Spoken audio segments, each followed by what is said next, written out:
Fred Richani, TSC, here with episode 21 of the Sports Courier podcast. Man, this is going to be a pretty tough subject here. I want to also say hi to everybody that's about to join us on Facebook. So I decided, you know what, I do a podcast every week. You know, I was thinking about maybe previewing Double or Nothing from All Elite Wrestling. Maybe talk about everything in one-on-one Money in the Bank. Maybe even have a guest on. But I read a story the other day that just bothered me to my core. And a trigger warning here. I'm going to read you some of that story and some of these allegations and everything else. And, you know, for anybody that's been a victim of something similar that's been alleged here, you know, I apologize for any of these triggers. But let's back up for a minute. Let me tell you guys what the deal is. So Ashley Massaro, a former WWE Diva Search winner, former Playboy cover girl, was very popular in the mid-2000s. She passed away last week. TMZ reported via suicide. I don't happen to like media outlets going out of their way to say exactly how a person died of suicide. I'm not going to mention the fashion that in which how she died, okay, because that's also kind of like a trigger for a lot of people. And they teach you in journalism school not to really do that. But, you know, some media outlets do that. So she died at the age of just 39. And she hadn't been with WWE for about a decade, over a decade. It had been a long time, and she was part of the lawsuit with Konstantin Kiros, that class action lawsuit about the effects of concussions. You know, if you were a WWE superstar and happened to work for them at one point in time, you know, the effects of concussions and post-concussion syndrome, and of course, you know, down the road, CTE, you know, and various degenerative brain diseases. Now, the case ended up being dismissed.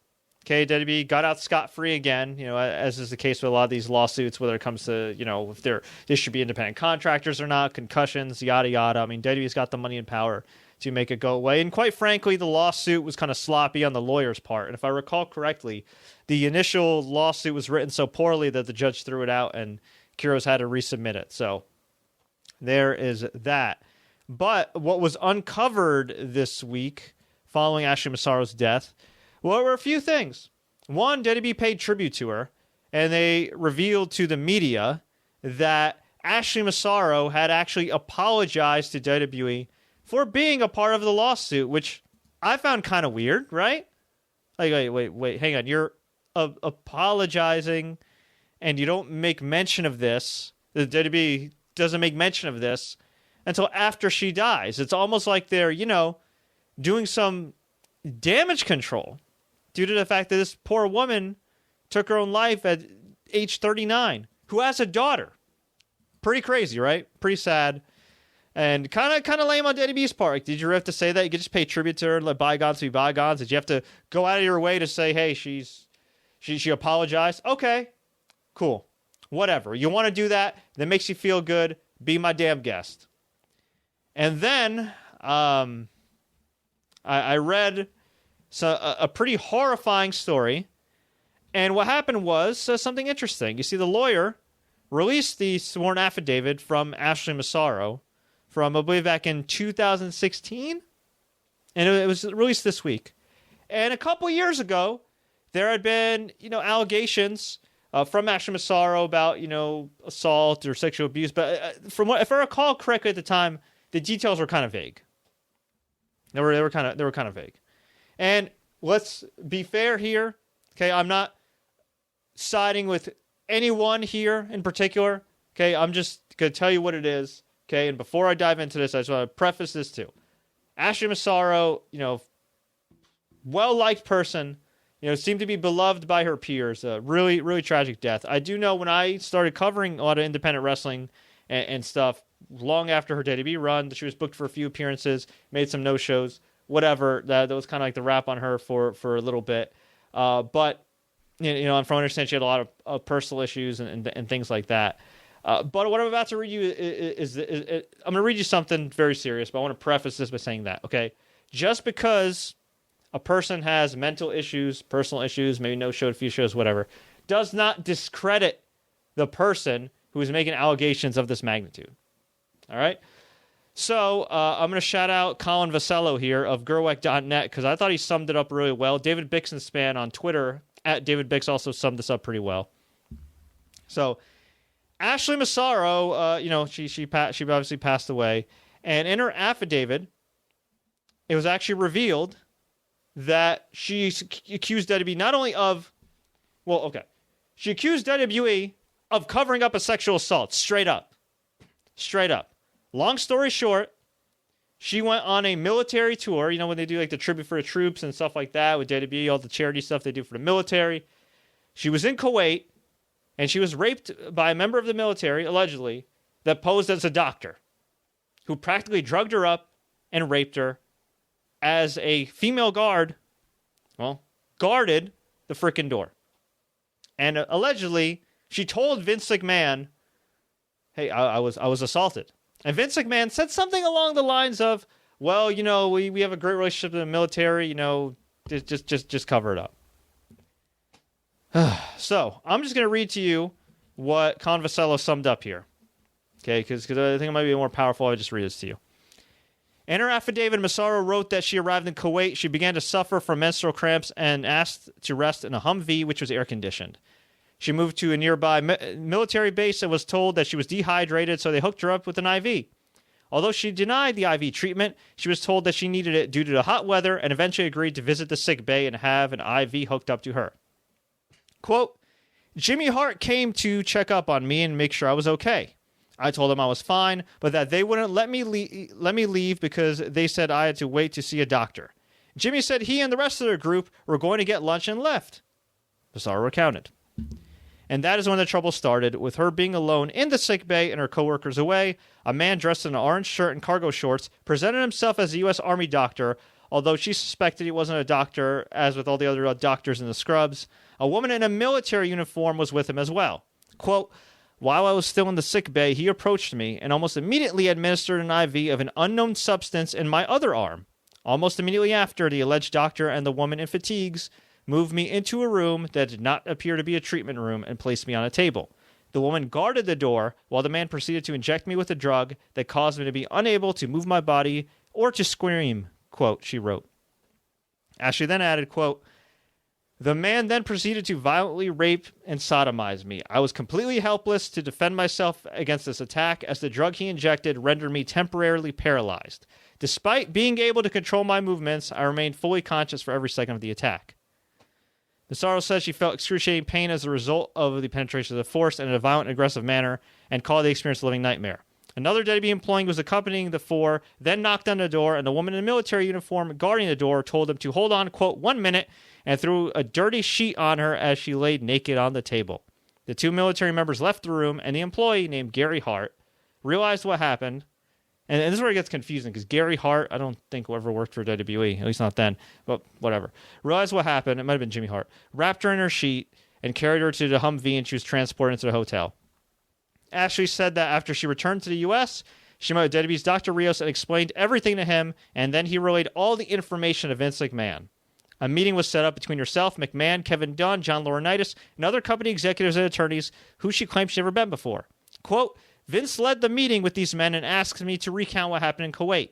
Then he said, it was not in the best interest of the WWE for me to make the information about my attack public. I was still completely traumatized at that point, and I just agreed. It was clear that there had already been a conversation and they had reached the decision on their own prior to consulting with me, as this was not a debate, but rather Vince instructing me to keep this confidential. She added that Vince, quote, at least apologized for what she went through, but he stressed that if she discloses the incident, it would ruin the relationship between WWE and the U.S. military. Quote, he told me not to let one bad experience ruin the good work they were doing. His lack of sensitivity in referring to my ordeal as one bad experience left me speechless.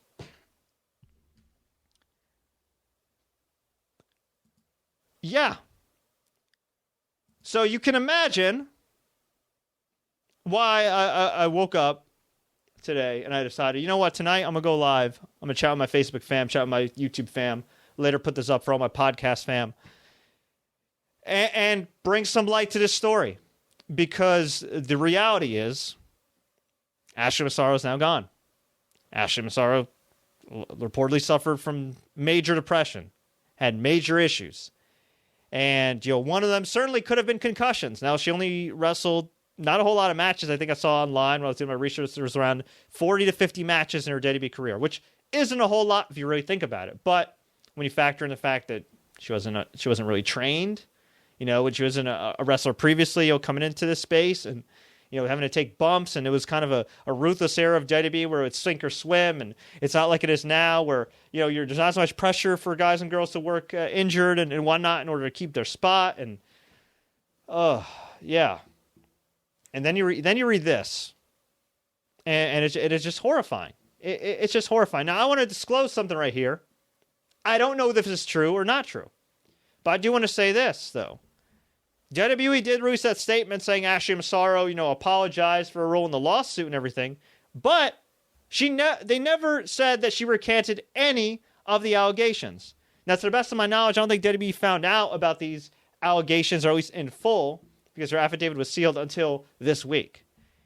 And, man, and David Bixenspan had a Twitter thread as well, where he actually tweeted the statement that WWE sent him. He said, "I may have missed this being pointed out elsewhere, but there hasn't been enough talk about how not only did WWE's statement on Ashley Massaro's email excerpts not have her recanting anything, but it also acknowledged her sworn affidavit and didn't deny anything she alleged." And here's the statement here. Long after Ashley Massaro filed an affidavit, which WWE only learned of the contents after she passed away, Ashley sent an email to WWE on October 20th, 2018, approximately 1 month after the court dismissed all claims against WWE and sanctioned the lawyer who brought the lawsuit against WWE, Konstantin Kairos, for repeated misconduct, including pursuing false allegations. Below are a number of excerpts from her letter to WWE that, of course, WWE released to media. I wonder why. Quote, "I love WWE. You were my family the whole time I was there. The lawsuit got out of control very fast. I had been roped in by the lawyer representing the others. I apologize that I was part of this class action lawsuit and knew it was a bad idea, but was convinced by the lawyer, and I want to acknowledge that I should have contacted you guys before agreeing to be involved. I was basically poached, but I accept my part of the responsibility and just want to formally apologize and express my regret. You all changed my life, and I couldn't be more grateful. Can you express my serious regret to Vince, Stephanie, Hunter, and Kevin Dunn?" Nowhere in that does it say Ashley Massaro has recanted her sexual assault allegations. And I'm just not sure why this isn't a bigger story than it is right now. I mean, it's living on Twitter. A few wrestling sites picked it up. Shout out to Gerwek.net again for providing a lot of that great info and kind of summing it up for everybody. And I'll be sure to link it in my description and the show notes as well. This is just an unbelievably sad story. And I want to talk a little bit about the consequences here of a story like this, especially if it's true. Okay, unfortunately, she's not here to defend herself. She's not here to talk about it further. I know Ryback on Twitter, who's been at odds with WWE for a while, said he believes Ashley. I mean, he was in the company around the same time she was when he first started with Tough Enough, and he says he believes her. Here's the thing: imagine if this wasn't Vince McMahon, okay, TV character that everybody loves or everybody loves to hate. Imagine this was NBA Commissioner Adam Silver. Imagine this was NFL Commissioner Roger Goodell. Just the allegations of covering up a sexual assault would be damning for any league. For any league. And if Vince McMahon actually said anything along those lines, he needs to be out. He needs to be out. I know he's a majority shareholder, but he needs to be out. He needs to be forced out like Donald Sterling. I know there's not a players union. I know there's not like an ownership collective and everything. There are obviously other shareholders, but he needs to step down if this is the case. Kevin Dunn needs his ass fired. John Laurinaitis needs to be gone. And anybody else that knew about this need to get the hell out. To say the least. I mean, seriously, I don't know if you could jail somebody for something like this, but I mean, my God. It's just horrifying. Now, maybe WWE didn't come out and say, hey, Ashley Massaro lied, because unfortunately she's already tragically gone, And, there might be legal parameters, if they say, oh, yeah, she falsely accused us of covering up a sexual assault. It could leave them liable for a lawsuit from her family, from her estate. And perhaps it's just better from the legal side of things in WWE to just say, you know what? We're not going to acknowledge this. We're just going to say that we made it, we kissed, we made up, and God bless her. We'll just pay tribute to her during the week, which they have done. This is bad, though. This is really, really bad, though. And this is just one of these things that kind of goes back to that era of the mid-2000s WWE. It was sink or swim, especially for a lot of the women. They put a lot of untrained women out there, and men, for that matter, in the ring, put them in a lot of positions to get hurt. I mean, I recall poor Candice Michelle, breaking her clavicle, getting injured multiple times, suffering various concussions. I remember people used to laugh at Kelly because she had back issues and concussions and all this other stuff. But the reality is, the reality is this: like if you're somebody that's untrained, if you're somebody that's not properly trained, if you're rushed out there, I mean, this ain't. I don't want to say ballet because ballet is physically imposing, but this isn't acting where all of a sudden you get a stunt double here. I mean, this is like this is just a serious deal. And I mean, I could believe the fact that she suffered concussions. I could believe the fact that if her brain gets examined that she had CTE. And sadly, tragically, I could believe this. And now the question is to everybody here, what the hell's next? What the hell do we do? What has to go on now? What could possibly be done? Ashley Massaro is tragically done. Gone. Deceased, unfortunately. Rest in peace. So what can be done? Well, I think WWE owes an explanation to the people. I think WWE can't skirt around the story. I would love to see somebody in the media, okay, take in major media like HBO, like John Oliver's show, which, oh, by the way, happen to have a friend who knows a friend who works for John Oliver, so who knows what will happen there after I pass along this story. But I just hope somebody picks it up and demands answers from WWE. I hope people reach out to sponsors like they did with the Fabulous Moolah, Classic or Fabulous Moolah Memorial Battle Royal when it turns out she was soliciting prostitution and enslaving women and all this other crap, and they got the Women's Battle Royal changed to the Women's Battle Royal. I mean, something. And again, I don't know if this is true. Okay, I don't know why somebody would make this up. Okay, I mean. To me, it's just way too specific to make it up. And here's the other thing too, and I'll see if I can find the link again. Somebody found Jimmy Hart's old WWE blog from around that time, which actually lives on the WWE.com website.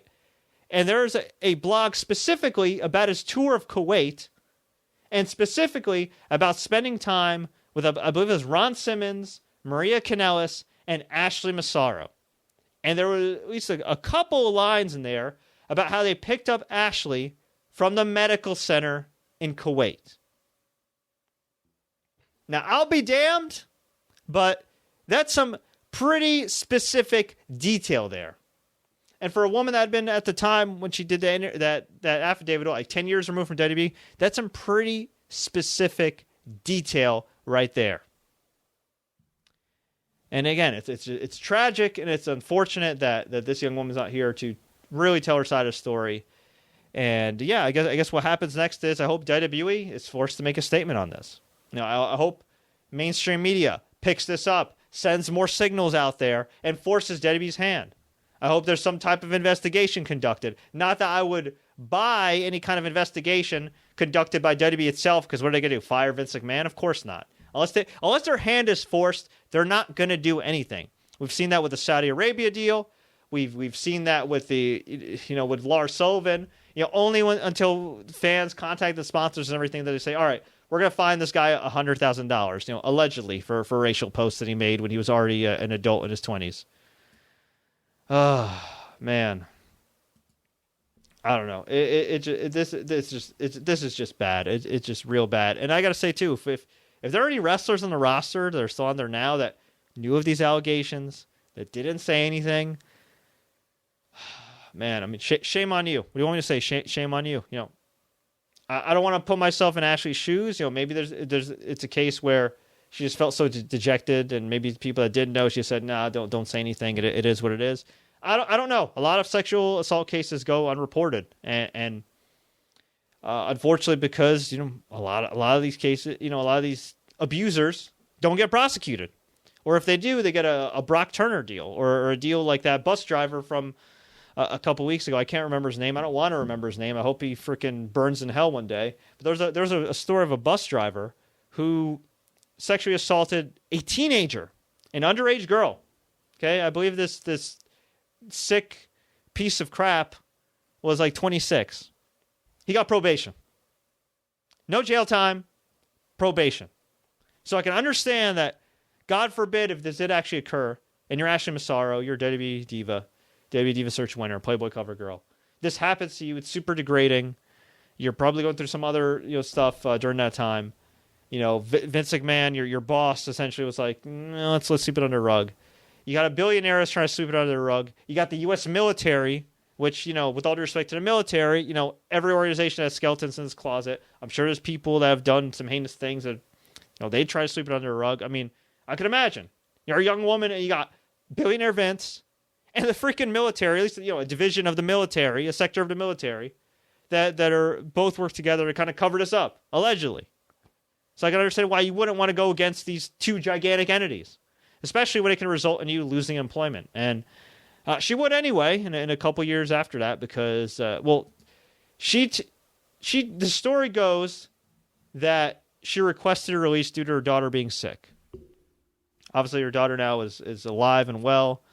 Probably not that well, given everything she's going through right now. My best wishes to her. But that was the story then. That was also around the time when I believe it was Rolling Stone released a story where it named her in some type of scandal with escorts or things like that. I mean, I don't recall that being substantiated at all. So I don't want to link that with her. But I can imagine that was pretty stressful time for her too. And just I don't know what else to say other than at some point WWE's got to answer for some of these things, man. They were able to skate by the Jimmy Snuka deal where Vince McMahon allegedly helped Jimmy Snuka get out of jail, and not have to answer for his crimes of murdering Nancy Argentino. They survived the keeping the show going when Owen Hart passed away all these years ago. They've so far, I mean, they've been skewered. They've been skewered by media when it comes to the Saudi Arabia relationship, but they're still going. They're still doing their thing. Even though, get this, right? UFC's parent company, Endeavor, UFC's parent company had money invested in them by KSA, by the Kingdom of Saudi Arabia. And even UFC's parent company is like, you know what? Nah, you can have these hundreds of millions of dollars back. When you make the UFC look like the moral compass of combat sports, you are doing something terribly, terribly wrong. Man. So, I don't know what else to say here other than I'll leave you guys with this. If you know somebody that's going through a tough time, if you know somebody that is having suicidal thoughts, if you know somebody that unfortunately is a victim or was a victim of sexual assault or any kind of abuse, I mean, there's always ways to get help, and whether it's just lending them a helping hand, being there for them, comforting them. There's different organizations which I'm happy to link everybody to. I know in Canada, I've donated to Gems for Gems, which does great work. Nadia's Hope, which does great work. There's a suicide prevention hotline. If it's younger kids, I mean, I could direct them to the charity I work with, which is an anti-bullying charity, which keeps kids off the streets and puts them in after-school programs and links them up with their favorite athletes, including some former WWE superstars. Whatever the case may be, and I'll leave you here with this other thing. If you're somebody in WWE right now that happens to listen to this, or maybe you saw the tweets or anything else, and you're whether you're Vince McMahon, whether you're Kevin Dunn, whether you're a colleague of Ashley, but there's somebody that's called their best friend, and you didn't speak out when she needed somebody to speak out for her, if you didn't take action, I mean, shame on you. Shame on you. And I just hope that I just hope that Ashley's memory's not in vain. I hope her, obviously raises awareness for, mental health and getting yourself taken care of, or somebody helping you get taken care of. And, I hope this story doesn't go away. And I guess the purpose of this video, the purpose of this podcast is to make sure that this story doesn't go away. And I apologize if I started a bit and I've been a little all over the place. I'm normally a little more buttoned up, but this is just a topic that I've spoken to privately about with friends in the wrestling business and just friends that follow it in general, and it's just very disturbing. And I just feel like at some point, WWE has to answer for this, whether true or not. Okay, I'm not pointing fingers one way or the other. They got to answer for this, and I really sincerely hope that one of these big media outlets, John Oliver, maybe, 60 Minutes, and any of these media programs, media outlets, cover this story, give it the coverage that it deserves, that Ashley deserved, and maybe we'll finally be able to get to the bottom of this. Although, unfortunately, it came too late for Ashley. But rest in peace, Ashley Massaro. May God bless you. I pray for you and your family, and best wishes to her daughter. Thanks so much for watching and listening, folks.